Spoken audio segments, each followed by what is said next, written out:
Hello bachcho, welcome to Avanti Fellow. My name is Raj Ashwal and today we will discuss chemistry question of your test whose code is SB 801924. ठीक है। और test में आपका कौन सा chapter आया था बच्चों? तो चैप्टर था आपका सॉल्यूशन एंड केमिकल काइनेटिक्स। ये दो आपके चैप्टर थे जो कि 12th के चैप्टर है और ये किसका टेस्ट था? ये आपका कोर्स है जेई का। ठीक है, चलो अगर वेटेज की बात करें तो सॉल्यूशन एंड केमिकल काइनेटिक्स दोनों में से एक एक क्वेश्चन आते हैं और परसेंटेज में बात करें तो 4% आपका जेई में वेटेज होता है। सॉल्यूशन से भी एक क्वेश्चन आते हैं, केमिकल काइनेटिक्स से भी एक क्वेश्चन आते हैं। इट में पॉसिबल किसी ईयर आपके 2 आ जाए, बट इन जनरल वही वेटेज क्या रहता है आपका। परसेंट में बात करें तो 4% एक क्वेश्चन। ठीक है, चलो ये आपका टेस्ट में टोटल 15 क्वेश्चन आए हुए थे इस टेस्ट में आपके। ये आपका फर्स्ट क्वेश्चन है। फर्स्ट क्वेश्चन क्या कह रहा है? Which of the following aqua solution will exhibit the highest boiling point. ये कह रहा है हाईएस्ट बॉइलिंग पॉइंट और कौन से सॉल्यूशन में होगा। देखो हमने पढ़ा है, क्या पढ़ा है हमने बच्चों? हमने पढ़ा है डेल्टा टीबी, एक फॉर्मूला पढ़ा होगा आपने एलिवेशन इन बॉइलिंग पॉइंट का। क्या फॉर्मूला था? Delta TB is equal to I K B M. यही था, आई के बी एम। ठीक है, अब बताओ केबी तो सबका तुम्हारा क्या होगा? सेम होगा। इट मीन जिसका आई इंटू एम, जिसका आई इंटू एम ज्यादा होगा उसका बॉइलिंग पॉइंट ज्यादा होगा। यहां से हम क्या लिख सकते हैं? बॉइलिंग पॉइंट ऑफ सॉल्यूशन क्या होगा? डेल्टा टीबी क्या होता है? डेल्टा टीबी होता है टीबी माइनस टीबी नॉट होता है। तो टीबी जो होगा वो डायरेक्टली प्रोपोर्शनल होगा आई इंटू एम। तो आई इंटू एम चेक कर लेते हैं किसका क्या है। देखो फर्स्ट वाले का आई तो क्या होगा? आई तो इसका 3 होगा। आई इंटू एम करोगे तो क्या हो जाएगा आपका? एक सेकेंड, फर्स्ट वाले का यस आई तो 3 होगा ना। Na2 कैसे टूटेगा? 2Na और HO4 में। तो फर्स्ट वाले का आई 3 है, सेकेंड वाले का आई 2 होगा। यूरिया इनका तो 1 होता है, ये लोग नहीं टूटते तो इनका 1 होगा। तो देखो आई इंटू एम सबसे ज्यादा किसका हो रहा है? फर्स्ट का ही हो रहा है ना। फर्स्ट का हो रहा है, क्या हो जाएगा? इसका वैल्यू हो जाएगा आपका 0.03। तो सबसे ज्यादा किसका है? 0.03 हो रहा है, बाकी किसी का नहीं। ये तो हो जाएगा 0.02, ये भी 0.02 होगा। तो सबसे ज्यादा बॉइलिंग पॉइंट किसका होगा? आई इंटू एम सबसे ज्यादा किसका है? ऑप्शन ए का। तो आंसर क्या होगा आपका? ए। बहुत इजी सा क्वेश्चन था। चलो क्वेश्चन नंबर 17, नेक्स्ट क्वेश्चन पे आते हैं। क्या कह रहा है?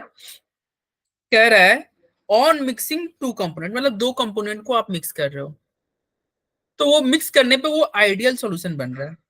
ठीक है, दो कंपोनेंट मान लो ए और बी को आप मिक्स कर रहे होगे तो आइडियल सॉल्यूशन आपका बन रहा है। डेल्टा एच का चेंज इन, डेल्टा एच का वैल्यू दे रखा है 0 है।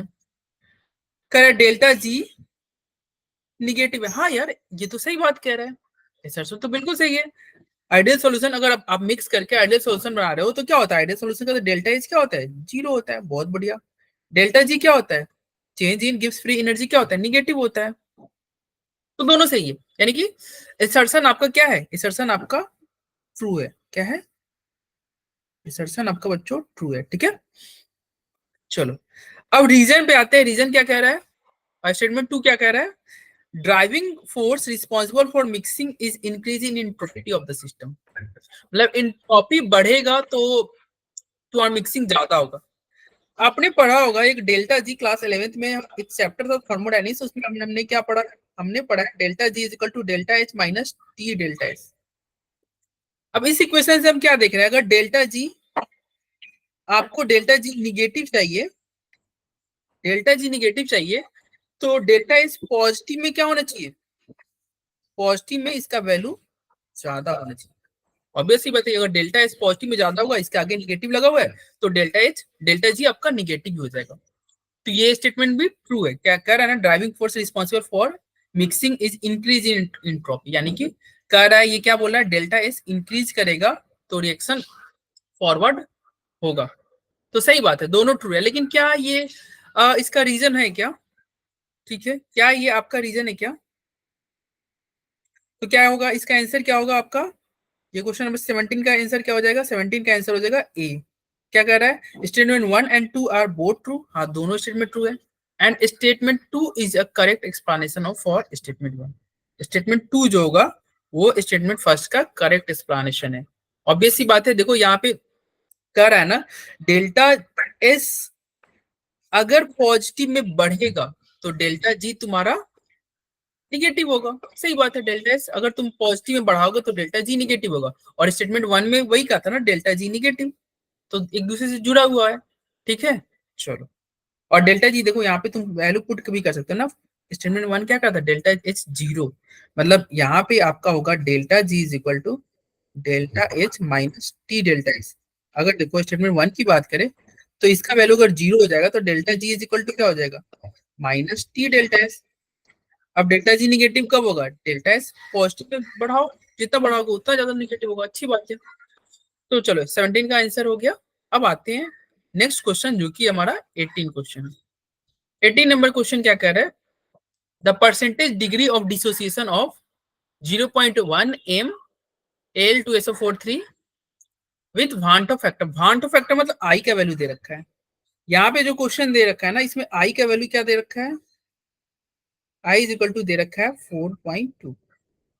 यहाँ पे डिसोसिएशन हो रहा है ये, ठीक है, क्या ना डिसोसिएशन हो रहा है। तो डिसोसिएशन के लिए आई का फॉर्मूला क्या होता है, आई इज इक्वल टू क्या होता है, डिसोसिएशन के केस में 1 प्लस n माइनस 1 अल्फा होता है। n बात करेंगे तो ये क्या किस में टूटेगा, ये एल्युमिनियम 2 है, कैसे टूटेगा, 2 एल्युमिनियम 3 प्लस, और सल्फेट क्या है 3 है, तो सल्फेट एल्युमिनियम आपका कितना हुआ 2 हुआ, सल्फेट 3 हुआ। ठीक है, सल्फेट 3 हुआ तो टोटल कितना हो गया 2 और 3 5, इट मींस n का वैल्यू क्या हो गया 5 हो गया। 1 प्लस 5 माइनस 1 अल्फा, सॉल्व करेंगे तो क्या आ जाएगा 1 प्लस 4 अल्फा। आई का ये क्या है, आई का वैल्यू 4.2 दे रखा था, ये आई है, तो आई का वैल्यू क्या आ जाएगा 4.2। तो यहाँ से अल्फा हम निकाल सकते हैं ना, हाँ निकाल सकते हैं। क्या होगा, अल्फा इज इक्वल टू क्या हो जाएगा, ये माइनस होगा, क्या बचेगा बच्चों 3.2 डिवाइडेड बाई 4, क्या बचा आपका, इसको सॉल्व करोगे तो आ जाएगा आपका 0.8। अगर परसेंटेज में बात करेंगे तो क्या होगा, अल्फा परसेंटेज में बात करोगे तो 100 से मल्टीप्लाई कर दो 80% होगा। तो आंसर क्या हो जाएगा आपका, 18 का आंसर हो जाएगा बच्चों ए। ठीक है, तो 18 का आपका ए हुआ। नेक्स्ट क्वेश्चन चलते हैं 19। 19 कह रहा है एजियोट्रॉपिक मिक्सचर। देखो एजियोट्रॉपिक मिक्सचर क्या होता है, जिसका बॉइलिंग पॉइंट सेम हो। तो जब बताओ the azeotropic mixture of water, water का एजियोट्रॉपिक मिक्सचर बना रहे हो किसके साथ, HCl के साथ। The azeotropic mixture of water and HCl boils at 120 degree Celsius during fractional distillation of the mixture it is possible to obtain. अब बताओ वाटर का बॉइलिंग पॉइंट 100 होता है, HCl का बॉइलिंग पॉइंट 86 होता है, लेकिन जब दोनों को मिक्स किया तो एक एजियोट्रॉपिक मिक्सचर बना जिसका बॉइलिंग पॉइंट 120 है। अब देखो 120 किसका बॉइलिंग पॉइंट है, वाटर का भी है और किसका है, HCl का।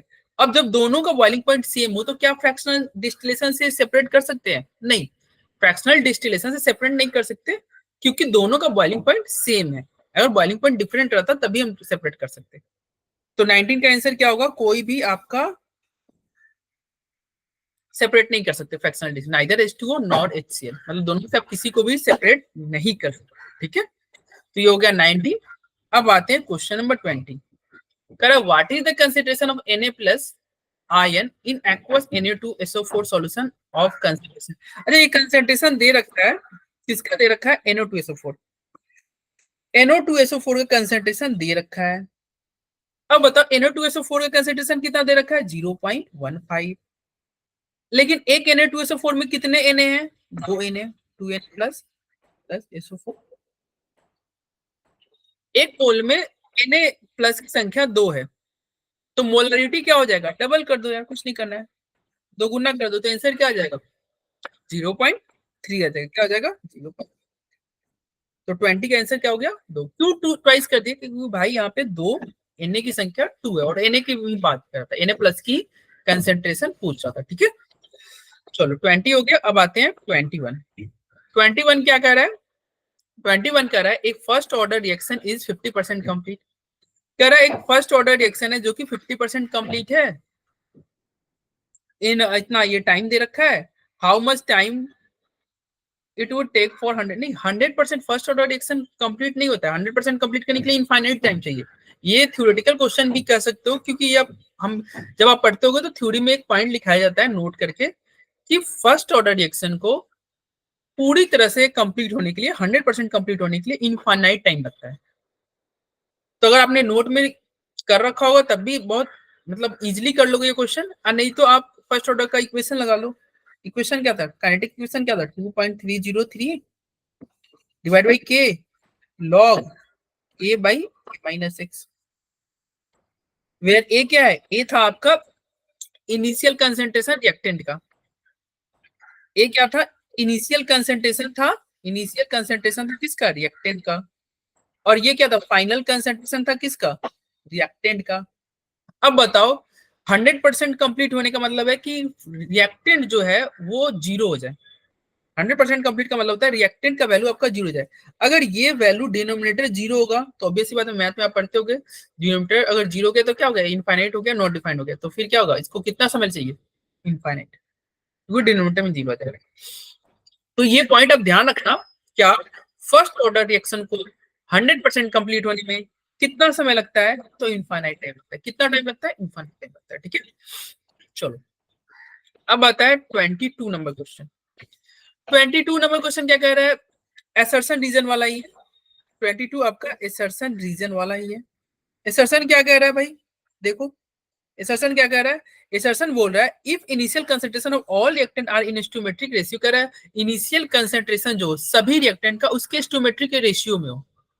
ठीक है, मतलब जो उसके आगे लिखा था ना स्टोमेट्रिक, मतलब क्या होता है, ये 2a, तो इसका क्या हो गया, स्टोमेट्रिक कोएफिशिएंट क्या हो गया, 2 हो गया, ए का 2 हो गया, बी का 3 हो गया। तो कह रहा है if initial concentration of all reactant are in stoichiometric ratio there half life is same respective of the order. हाँ भाई ये बिल्कुल सही बात है, क्या होगा, हाफ लाइफ सेम होगा रिस्पेक्टिव ऑफ द ऑर्डर। अगर रीजन की बात करें तो रीजन क्या कह रहा है, molecularity of complex reaction is not defined. ये कह रहा है कॉम्प्लेक्स रिएक्शन का मॉलिक्युलरिटी डिफाइंड नहीं होता है। देखो मॉलिक्युलरिटी क्या होता है, जैसे इसी रिएक्शन की बात करें तो उसका मॉलिक्युलरिटी क्या होगा, इसका मॉलिक्युलरिटी 2 होगा। क्यों 2 होगा, क्योंकि भाई इसके आगे 2 लिखा हुआ है। मॉलिक्युलरिटी क्या है, ये थ्योरेटिकल वैल्यू है जो कि रिएक्शन देख के हम लिखते हैं। क्योंकि अगर मान लो कॉम्प्लेक्स रिएक्शन है तो वो कॉम्प्लेक्स रिएक्शन क्या होता है, कॉम्प्लेक्स मतलब ए से बी बन रहा है, बी से सी बन रहा है, सी से डी बन रहा है, ऐसे करके चलते जाए।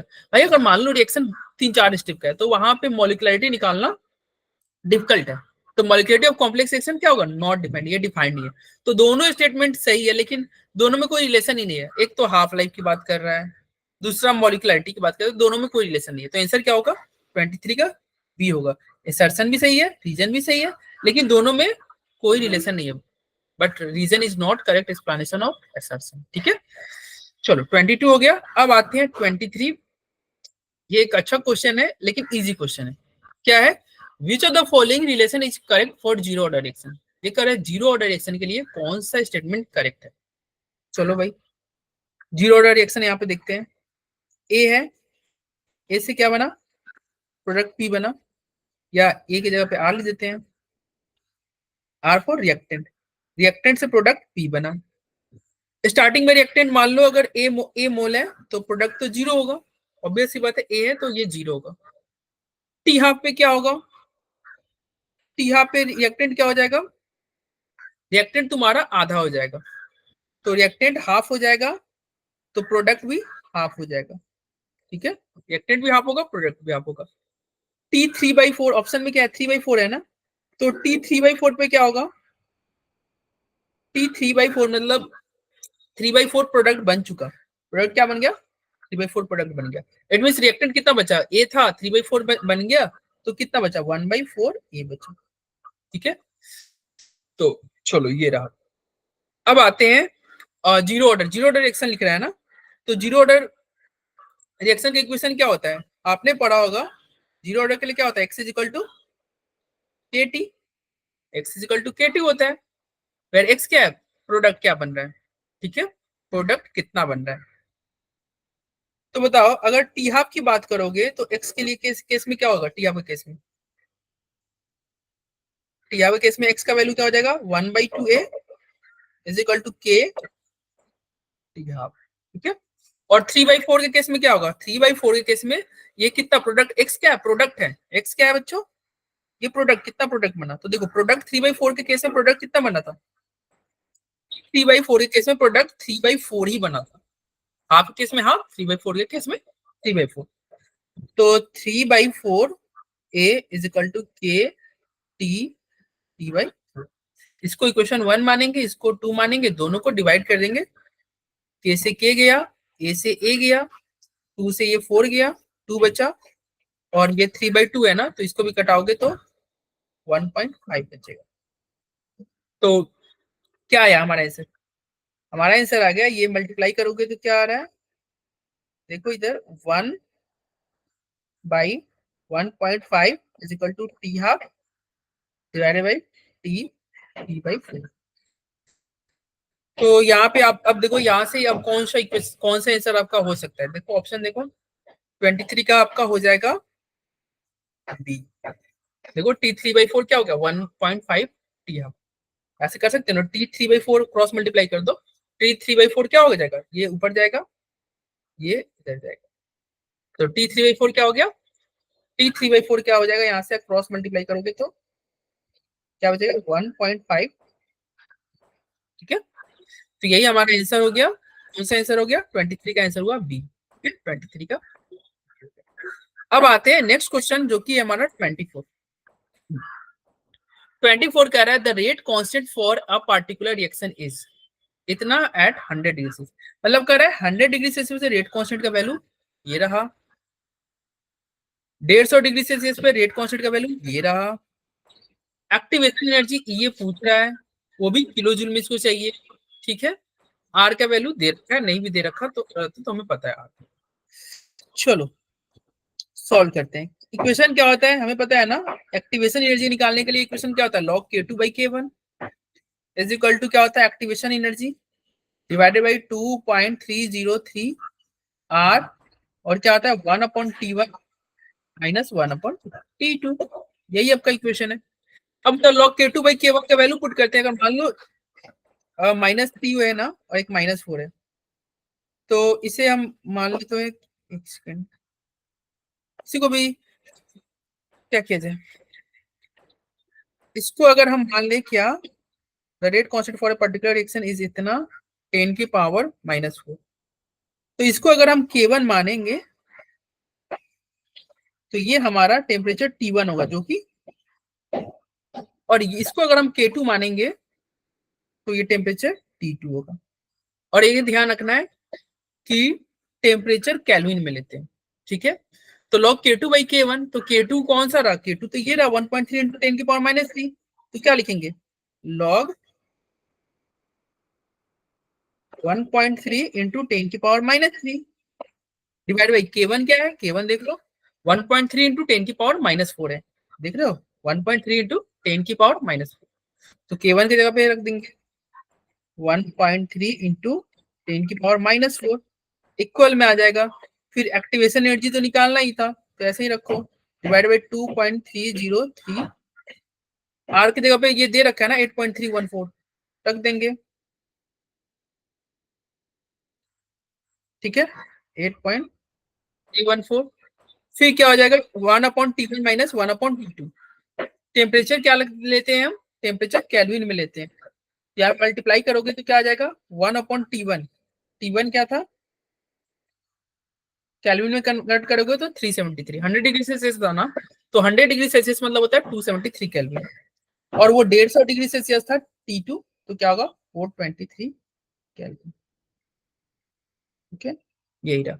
अब इसको चलो सॉल्व कर लेते हैं, अब ये देखो कौन सा कटेगा, ये 1.3 से 1.3 गया, ये कट गया, क्या बचा 10 की पावर -1 बचा, ये ऊपर चला जाएगा, ठीक है 10 की पावर -1 ऊपर जाएगा, यानी कि 10 बचेगा, तो log 10 बचा, log 10 का वैल्यू क्या होता है बच्चों, log 10 का वैल्यू 1 होता है, तो 1 हमने लिख दिया, फिर ये लिखेंगे, देन आफ्टर क्या लिखेंगे 2.3003 इंटू 8.314, अब ब्रैकेट में आते हैं टेम्परेचर वाला काम निपटाते हैं, तो टेम्परेचर में क्या करेंगे एलसीएम ले लेते हैं, तो एलसीएम लोगे तो क्या होगा 423 माइनस 373, इट मींस ऊपर आ जाएगा 50 डिवाइडेड बाई 373 इंटू 423, ये बच्चा। ठीक है, अब बस कुछ नहीं करना है, मल्टीप्लाई करना है। मल्टीप्लाई करेंगे तो हमारा आंसर आ जाएगा। ठीक है, मल्टीप्लाई करेंगे तो हमारा आंसर आ जाएगा। ओके, तो छोड़ो भाई।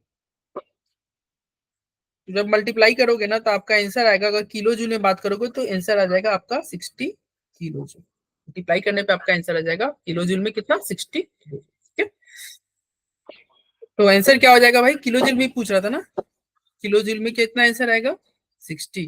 देखो जूल से किलो जूल में कन्वर्ट करने के लिए क्या करते हैं, यहाँ पे तुम जूल ले रहे हो ना, देख रहे हो आर का वैल्यू जूल ले रहे हो, सो किलो जूल में कन्वर्ट करने के लिए क्या करेंगे हम, 1000 से डिवाइड कर देते हैं, 1000 से डिवाइड कर देते हैं। ठीक है, चलो भाई नेक्स्ट क्वेश्चन पे आते हैं। 25 नंबर क्वेश्चन। 25 क्वेश्चन क्या कह रहा है, 25 कह रहा है कि the reaction between NO and O2 to give NO2 is second order. ये कह रहा है कि रिएक्शन है, कौन सा रिएक्शन है, NO और O2 के बीच में रिएक्शन है और NO2 बन रहा है। कह रहे सेकंड ऑर्डर है NO के रिस्पेक्ट में, कह रहा है सेकंड ऑर्डर है NO के रिस्पेक्ट में एंड फर्स्ट ऑर्डर है O2 के रिस्पेक्ट में। एक काम करते हैं ना, इसका रेट लिख देते हैं, रेट लॉ लिख देते हैं। रेट लॉ क्या होगा, R1 अगर हम लिखे NO के रिस्पेक्ट में क्या है, सेकंड ऑर्डर, तो यहाँ पे NO का पावर क्या आ जाएगा, 2। O2 के रिस्पेक्ट में क्या है, फर्स्ट ऑर्डर, यानी कि O2 के पावर में क्या जाएगा, 1। ठीक है, 1 लिखो या मत लिखो, ये आपका मन। फिर क्या कर रहा है, by which factor will the reaction rate change if concentration of both reactant are double. कर रहा है दोनों रिएक्टेंट का कंसेंट्रेशन डबल हो जाए, यानी कि NO भी डबल हो जाए, O2 भी डबल हो जाए, दोनों क्या हो जाए, मल्टीप्लाई बाई 2। चलो मल्टीप्लाई बाई 2 करते हैं तो रेट, कोई नया रेट आएगा उसको R2 लिख देते हैं, वो क्या हो जाएगा, K डबल करना है यानी कि 2NO स्क्वायर, तो एज इट इज रहेगा, डबल करना मतलब 2O2। ठीक है, पावर में 1 रखो या मत रखो, कोई दिक्कत नहीं। अब इसको तुम सॉल्व करोगे तो क्या आएगा, ये K2 का स्क्वायर यानी कि 4NO स्क्वायर इंटू 2O2। ठीक है, इसको अच्छे से सजा के लिख देंगे तो क्या आएगा, देखो 4 और 2 मल्टीप्लाई करके क्या लिखोगे, 8KNO का पावर 2O2, ऐसे ही रहेगा। अब बताइए जो KNO का पावर 2O2 जो है ये क्या है, यही तो R1 था, यही तो R1 था। ठीक है, तो हम इसकी जगह पे क्या लिख सकते हैं, ये R2 आ रहा है ना आपका, ये तो आपका R2 है, ये क्या है, ये तो आपका R2 है, तो R2 इज इक्वल टू क्या लिखोगे, 8, और ये क्या है, ये तो R1 है, तो 8R1। तो रिएक्शन क्या हो गया, 8 टाइम्स इंक्रीज कर गया। कितना टाइम्स इंक्रीज हो गया, अगर दोनों को डबल कर रहे हो, रिएक्टेंट को डबल कर रहे हो, तो रिएक्शन कितना हुआ, 8 टाइम्स इंक्रीज हो गया।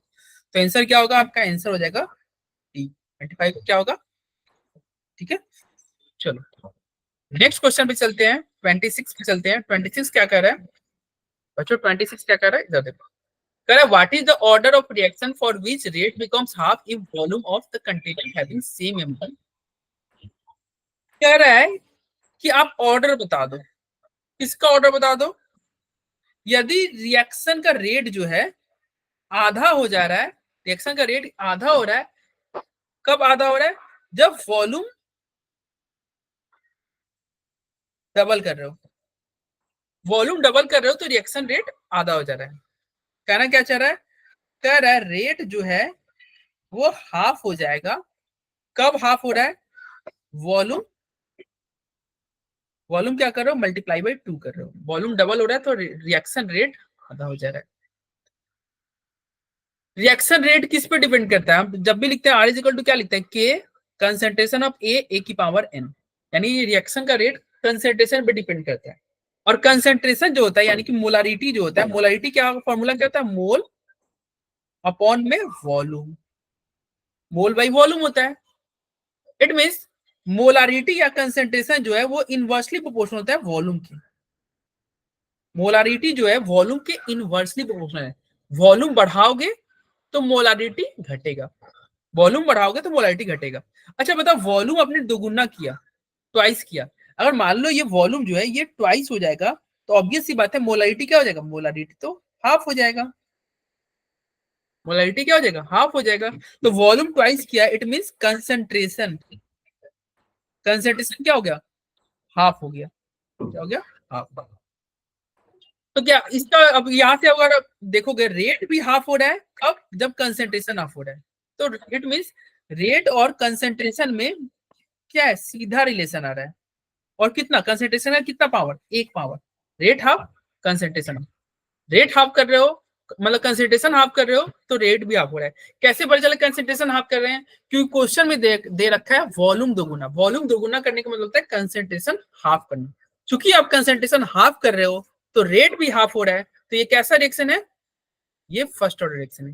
रेट और कंसेंट्रेशन में कैसा रिलेशन है, सीधा। तो ये क्या, इसका आंसर क्या हो गया, ये फर्स्ट ऑर्डर रिएक्शन है। इंटीजर टाइप क्वेश्चन था, क्या क्या वैल्यू होगा इसका आंसर, 1। इसका आंसर हो जाएगा 1। इंटीजर टाइप क्वेश्चन था, इसका आंसर क्या होगा, इसका आंसर 1 होगा। ओके चलो, आंसर क्या होगा, 1 होगा। ठीक है चलो, नेक्स्ट क्वेश्चन पे आते हैं। 27 क्या कह रहा है, 27 कह रहा है in case of first order reaction, कह रहा है फर्स्ट ऑर्डर रिएक्शन के केस में, फर्स्ट ऑर्डर रिएक्शन के केस में time required for 93.5% of reaction to take place. मतलब कह रहा है इतना परसेंट रिएक्शन को कंप्लीट होने में, 93.75% रिएक्शन को कंप्लीट होने में the time required for 93.75% of reaction to take place is x times. कह रहा है x times that required for half, that required for half of the reaction. क्या कहना चाह रहा है, ये कहना चाह रहा है कि जो रिएक्शन को हाफ कंप्लीट होने में जो टाइम चाहिए, जो रिएक्शन को हाफ कंप्लीट होने में जो टाइम चाहिए वो क्या है, वो x टाइम्स हो रहा है रिएक्शन को 3/4 कंप्लीट, मतलब कितना 93.75% कंप्लीट होने में x टाइम्स लग रहा है टाइम। मतलब अगर आपको सपोज करो, अगर मान लो हाफ कंप्लीट होने में x टाइम लग रहा है ना, तो इतना कंप्लीट होने में ये कह रहा है, नहीं x क्यों मान लिया है, काम करते हैं ना, x कंफ्यूज होगा। कह रहा है अगर मान लो हाफ कंप्लीट होने में a टाइम लग रहा है, तो इतना कंप्लीट में कितना होने में कितना टाइम लगेगा, ax, मतलब x टाइम्स लग रहा है। और इसी x का वैल्यू पूछ रहा है, इस x का वैल्यू पूछ रहा है। चलो फर्स्ट ऑर्डर रिएक्शन है तो फर्स्ट ऑर्डर रिएक्शन का इक्वेशन लिखते हैं। फर्स्ट ऑर्डर रिएक्शन में टी हाफ का फॉर्मूला होता है, टी हाफ का फॉर्मूला होता है फर्स्ट ऑर्डर रिएक्शन के लिए क्या होता है, 0.693 डिवाइडेड बाई के क्या है, रेट कांस्टेंट। और इसे 0.693 ये आता कहां से, इसको तुम चाहो तो ये भी लिख सकते हो क्या, 2.303 log 2 डिवाइड बाई के। एक्चुअली log 2 का वैल्यू क्या होता है, 0.3 होता है, 0.3 2.303 से मल्टीप्लाई करोगे तो यही आएगा। log 2 का वैल्यू कितना होता है, 0.3। तो ये रहा टी हाफ का इक्वेशन। ठीक है, अब ये टी 93.75% का इक्वेशन क्या होगा, और देखते हैं। अगर आपको रिएक्शन कितना कंप्लीट करना है, 93.75%, तो टी 93.75 के लिए क्या होगा, फॉर्मूला क्या होगा, 2.303 डिवाइडेड बाई के लॉग, और क्या होगा, log A by A minus x होता है, log A by A minus x. अब सबका वैल्यू पुट करते चलते हैं। के तो हमें पता नहीं है, ये नहीं पता है, ऐसे ही रख दो 2.303। के दे रखा है क्या, देखो तो, नहीं के नहीं दे रखा है, के ही रखने देते, कोई दिक्कत नहीं। तो क्या लिखेंगे, लॉग, क्या लिखेंगे, लॉग, और ए का वैल्यू अगर मान लेते हैं, देखो परसेंट में बात कर रहे हैं तो रिएक्टेंट स्टार्टिंग में क्या होगा, रिएक्टेंट तो 100% होगा। ये क्या है, इनिशियल, इनिशियल रिएक्टेंट कितना है उसको ए बोलेंगे, और ए माइनस क्या है, फाइनली रिएक्टेंट कितना है, ए माइनस एक्स मतलब फाइनली रिएक्टेंट क्या है, एक्स क्या है, एक्स आपका प्रोडक्ट है, एक्स क्या है, प्रोडक्ट है। तो स्टार्टिंग में रिएक्टेंट कितना होगा, 100 होगा, ऑब्वियस बात है 100%। और फाइनली ये कितना हो रहा है, फाइनली रिएक्टेंट कितना बच रहा है, 93.75 खर्च हो गया, तो बचेगा क्या, जो बच गया। चलो आओ देखते हैं, स्टार्टिंग में रिएक्टेंट 100 था और बन कितना गया, प्रोडक्ट 93.75 प्रोडक्ट बन चुका है, तो प्रोडक्ट पे क्या लिखो, 93.75। अब इसको हम सॉल्व करेंगे तो क्या आएगा, 2.303 डिवाइडेड बाई के लॉग 100 की जगह पे 100 होगा, और नीचे क्या हो जाएगा, 6.25। अब 100 को 6.25 से डिवाइड करेंगे तो क्या बचेगा, 16। 16 को हम क्या लिख सकते हैं, 2 की पावर 4, तो इसको क्या लिख सकते हो, 2.303 डिवाइड बाई के लॉग 2 की पावर 4, लॉग 2 की पावर 4, 16 को 2 की पावर 4, तो ये 4 क्या आ जाएगा, बाहर आ जाएगा।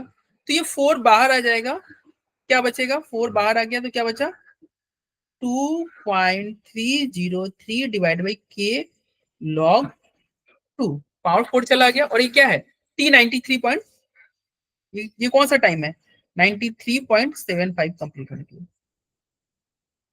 तो 93.75 कंप्लीट होने के लिए ये फॉर्मूला आया, और हाफ का तो ये था फॉर्मूला। अब देखो टी हाफ जो था उसका फॉर्मूला क्या था, 2.303 लॉग 2 बाई के, ध्यान रखना 2.303 लॉग 2 बाई के। तो यहाँ पे आपका आ रहा है ना 2.303 लॉग 2 बाई के, तो इसको तो टी हाफ लिख सकते हैं, यानी कि 4 इंटू टी हाफ, यानी कि इतना कंप्लीट होने में कितना टाइम लगा, 93.75 कंप्लीट होने में क्या लगा, 4 टाइम्स ऑफ टी हाफ, क्या लगा, 4 टाइम्स ऑफ टी हाफ।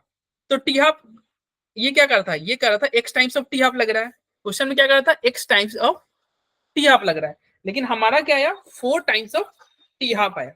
तो आंसर क्या हो जाएगा, 4, इंटीजर टाइप है ना, एक्स का वैल्यू क्या हो जाएगा, एक्स का वैल्यू हो जाएगा आपका 4 हो जाएगा। तो इसका आंसर क्या होगा, 4 का आंसर जो आया वो 4 आया, ठीक है, देख रहे हो ना 4 टाइम्स हो रहा है। चलो अब आते हैं नेक्स्ट क्वेश्चन 28। 28 कह रहा है, क्या कह रहा है, वे 9.45 ग्राम ऑफ ClCH2COH, कितना ग्राम कह रहा है, 9.45 ग्राम, इतना, इसको ऐड कर रहे हो किसमें, 500 ml वाटर में। तो इसका फ्रीजिंग पॉइंट जो है वो ड्रॉप कर रहा है कितना, 0.5 डिग्री सेल्सियस, यानी कि डेल्टा टीवी क्या हो गया, डेल्टा टीवी का वैल्यू क्या हो गया बच्चों, 0.5। द डिसोसिएशन कांस्टेंट, ये क्या कर रहा है, डिसोसिएशन कांस्टेंट पूछ रहा है, ठीक है, क्या पूछ रहा है, डिसोसिएशन कांस्टेंट, एसिड है ना, तो यानी कि के का वैल्यू पूछ रहा है। के में के का वैल्यू क्या देगा, एक्स इंटू 10⁻³ दे रखा है, और हमसे एक्स का वैल्यू पूछ रहा है, ठीक है, केफ आपको दे रखा है। चलो आप देखते हैं, तो डेल्टा टीबी का फॉर्मूला क्या होता है, delta TB is equal to क्या होता है, आई के बी एम, आई के बी एम होता है। तो एक काम करते हैं ना, एम मोलालिटी जो होता है उसको हम पहले निकाल लेते हैं, मोलालिटी क्या आएगा,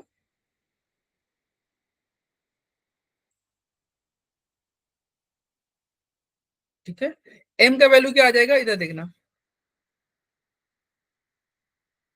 एम अगर निकालने के लिए फॉर्मूला क्या होता है, एक फॉर्मूला था एम निकालने का, मोलालिटी निकालने के लिए क्या होता है, A into 1000 divide by B M W, where A क्या है, रिएक्टेंट का ये है तुम्हारा सॉल्यूट का मास है, मास ऑफ सॉल्यूट, ये क्या है, बी क्या है, mass of solvent, M W क्या है, एम डब्ल्यू है सॉल्यूट का मोलर मास, ठीक है। तो सबका वैल्यू पुट करो, रिएक्टेंट क्या दे रखा था 9.45, क्या हो गया 9.45 इंटू 1000 डिवाइड बाई बी क्या दे रखा है, बी दे रखा है 500 इंटू मोलर मास कितना दे रखा है,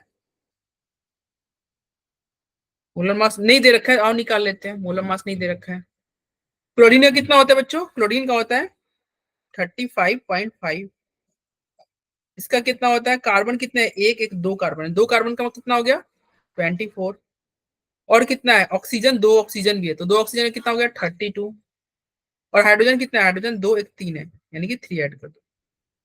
तो सबको ऐड कर देते हैं, सबको ऐड करेंगे तो क्या आ जाएगा, सबको ऐड करेंगे तो 35 32 एंड 24 क्या हो जाएगा, ये ऐड करके हो जाएगा 94.5 हो जाएगा, सबको ऐड करके 94.5 हो जाएगा, ठीक है। तो यहाँ पे क्या रख दोगे, यहाँ पे रख देंगे हम 94.5, ठीक है।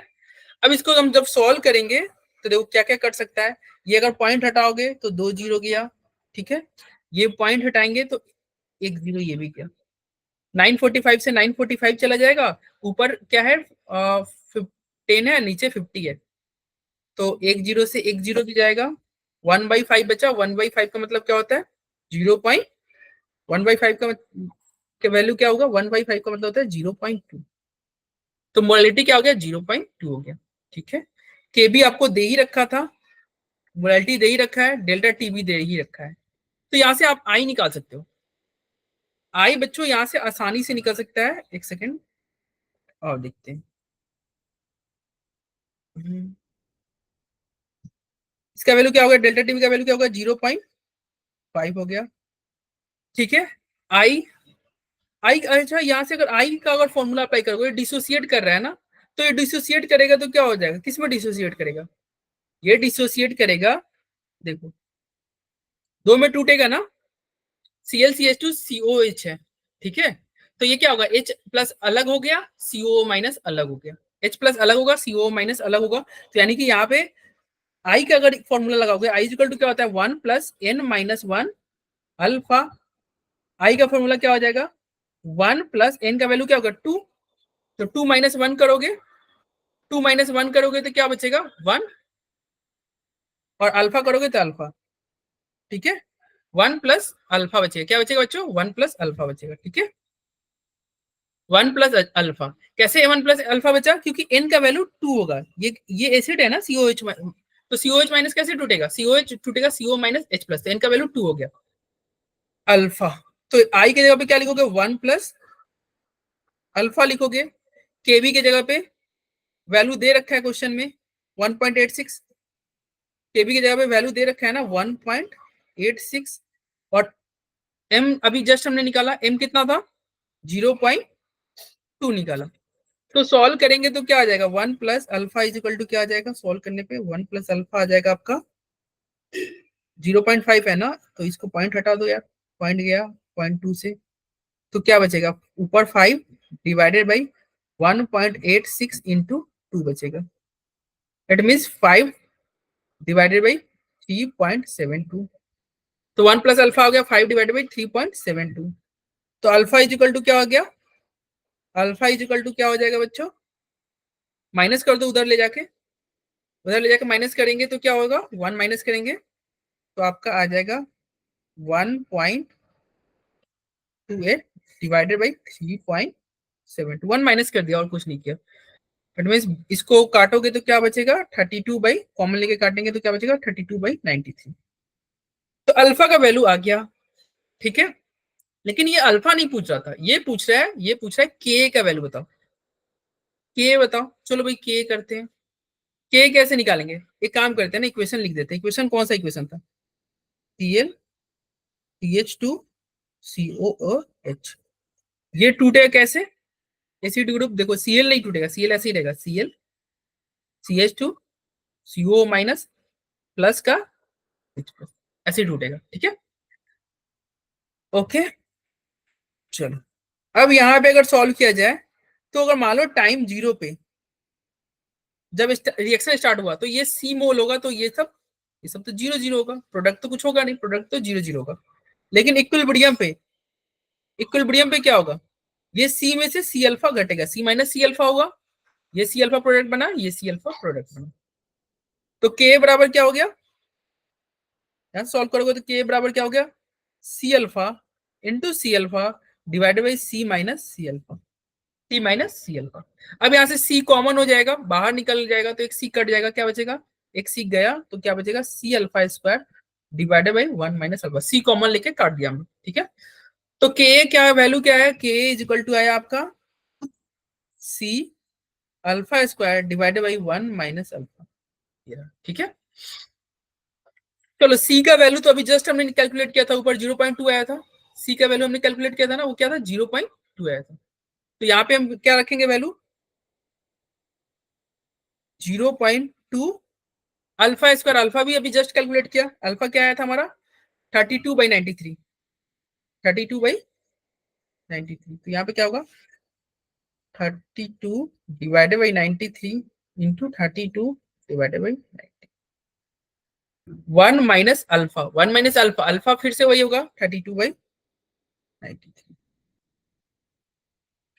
अब यहाँ पे फिर से एलसीएम वगैरह लोगे, क्रॉस करोगे तो क्या बचेगा, ये 0.2 ऐसे ही रहेगा, ये 232 रहेगा, नीचे क्या बचेगा 61, 93 में से 32 जाएगा, 32 जाएगा, क्या बचेगा 61 इंटू एक 93 बच जाएगा, इंटू में क्या बचेगा एक 93, एक ही क्यों बचा, क्योंकि एक 93 यहाँ पे है, ऊपर 2 था ना, तो कट जाएगा 93, 93 कट जाएगा, तो सॉल्व करोगे तो आपका आंसर आएगा 0.036, और इसको हम लिखना चाहे तो ऐसे भी लिख सकते हैं 36 इंटू 10⁻³ तो आंसर क्या आएगा भाई, आंसर क्या आएगा, ये देखो क्या कर रहा था हमारा है 36 इंटू 10⁻³ ये कर रहा है x इंटू 10⁻³ तो x का वैल्यू क्या हो जाएगा, x का वैल्यू हो जाएगा 36। तो इसका आंसर क्या आ गया, इसका आंसर हो गया 36। आंसर क्या हो जाएगा 36 हो जाएगा। चलो 28 हो गया। अब आते हैं नेक्स्ट क्वेश्चन 29 पे। 29 कह रहा है when 3 gram of a substance X is dissolved in 100 gram of CCl4, it raises the boiling point by 0.6. The molar mass of the substance is, ये मोलर मास पूछ रहा है, क्या पूछ रहा है, मोलर मास। अच्छा ये एलिवेशन इन बॉइलिंग पॉइंट हो रहा है ना, देखो बॉइलिंग पॉइंट बढ़ रहा है, यानी कि बॉइलिंग पॉइंट का फॉर्मूला क्या होगा, देखो डेल्टा टीवी बराबर क्या होता है, डेल्टा टीवी बराबर आपने पढ़ा होगा, क्या कर रहा है, डेल्टा टीवी बराबर क्या होता है, केबी एम। केबी एम की जगह पे क्या लिख सकते हो, delta Tb is equal to Kb A into 1000 divide by B M. ठीक है, ये क्या है, केबी, बड़ा बी लिखा गया है, के बी। ठीक है, चलो अब डेल्टा टीवी का वैल्यू दे रखा है क्वेश्चन में, दे रखा है ना, डेल्टा टीवी क्या दे रहा है 0.6, तो इसका वैल्यू क्या हो गया 0.6 हो गया। केबी का वैल्यू क्वेश्चन में दे रखा है 5, चलो 5 रख देते हैं। ए का वैल्यू क्वेश्चन में दे रखा है क्या, हाँ भाई दे रखा है 3 ग्राम, तो ए की जगह पे क्या हुआ 3 इंटू 1000 डिवाइड बाई, सॉल्वेंट का मास कितना दे रखा है, मास ऑफ सॉल्वेंट 100 ग्राम है, तो 100 ग्राम रख देंगे, और मोलर मास यही तो आपसे पूछ रहा है, तो बस सॉल्व कर दो। सॉल्व करेंगे तो क्या होगा, ये देखो 2 जीरो से 2 जीरो गया, ठीक है, ये क्या बचेगा, ये मोलर मास उधर गया, एम डब्ल्यू इक्वल टू क्या हो गया 15 बाई 0.6, 15 बाई 0.6, इसको करोगे सॉल्व, ये पॉइंट हटा 150 बचा, क्या हो जाएगा आंसर, और कुछ छूट रहा है क्या, एक जीरो भी है, एक ऑलरेडी यहाँ पे जीरो था, एक और जीरो लग जाएगा, तो 1500 डिवाइड बाई 6 क्या हो जाएगा, ये बचेगा 250। ठीक है, ये आपका बच जाएगा 250। कैसे बचेगा देख लो, ये 6 से काटोगे तो 6 2 जा 12, 3 बचा 305, यस 250 हो जाएगा। तो आंसर क्या हो जाएगा, इसका आंसर क्या होगा बच्चों, इजी क्वेश्चन था, इंटीजर टाइप ही था लेकिन इजी क्वेश्चन था, क्या होगा 250। चलो अब आपके पेपर का लास्ट क्वेश्चन आएगा, क्वेश्चन जो आपके आए हुए थे, कह रहा है एक कंपाउंड एक्स अंडरगो टेट्रामाइरेशन, मतलब एक्स अंडरगोज टेट्रामाइरेज, मतलब टेट्रामाइरेशन, ठीक है, in the given solvent, the want of factor, ये वांट ऑफ फैक्टर पूछ रहा है, आई के बारे में पूछ रहा है, ये क्या कर रहा है, ये बोल रहा है आई का वैल्यू दे रखा है कितना, आई का वैल्यू दे रखा है 10/n/100, आई का वैल्यू दे रखा है n/100, ठीक है, चलो भाई, तो कह रहा है एक्स जो है वो टेट्रामेराइजेशन हो रहा है, यानी कि मान लो एक्स क्या बन रहा होगा, टेट्रामर, ये देखो बैलेंस करने के लिए इधर से 4 मल्टीप्लाई करो, टेट्रामर बन गया। तो क्या हो रहा है, एसोसिएशन हो रहा है, एसोसिएशन के केस में हम आई का फॉर्मूला क्या लिखते हैं, एसोसिएशन के केस में आई का फॉर्मूला होता है 1 minus alpha plus alpha by N, 1 minus alpha plus alpha by N, तो क्या होगा आई इज इक्वल टू क्या होगा 1 minus alpha plus alpha by 4, और ये क्या कर रहा है 100%, ये क्या कर रहा है 100% एसोसिएशन, 100% एसोसिएशन मतलब क्या हो गया, अल्फा का वैल्यू 1 होना चाहिए, चलो सॉल्व कर लेते हैं, 1 माइनस क्या होगा, ये बचेगा 3/4 अल्फा, 100% एसोसिएशन का मतलब होता है अल्फा का वैल्यू 1, अल्फा का वैल्यू 1, यानी कि 1 माइनस इज इक्वल टू क्या होगा 1 माइनस 3/4 इज इक्वल टू क्या होगा, सॉल्व करोगे तो क्या बचेगा 4 माइनस 3 हुआ, यानी कि 1/4 बचा, तो आई इज इक्वल टू क्या हुआ, आई इज इक्वल टू 1/4 आ रहा है, लेकिन क्वेश्चन में आई का वैल्यू क्या दे रखा था, क्वेश्चन में आई का वैल्यू दे रखा था n/100, क्वेश्चन में आई का वैल्यू दे रखा था n/100, n/100, तो n इज इक्वल टू क्या होगा, क्रॉस मल्टीप्लाई कर लो, n इज इक्वल टू क्या होगा, ये 100/4 25, तो इसका आंसर क्या होगा, इस इंटीजर टाइप का क्वेश्चन का आंसर क्या होगा 25 था ना, यस 25, बच्चों इसका आंसर हो जाएगा आपका 25, ठीक है। आई होप आपको सभी क्वेश्चन समझ में आए होंगे, इस पेपर में आपके चैप्टर टेस्ट था इसलिए 15 क्वेश्चन थे, ठीक है, ओके बाय, थैंक यू।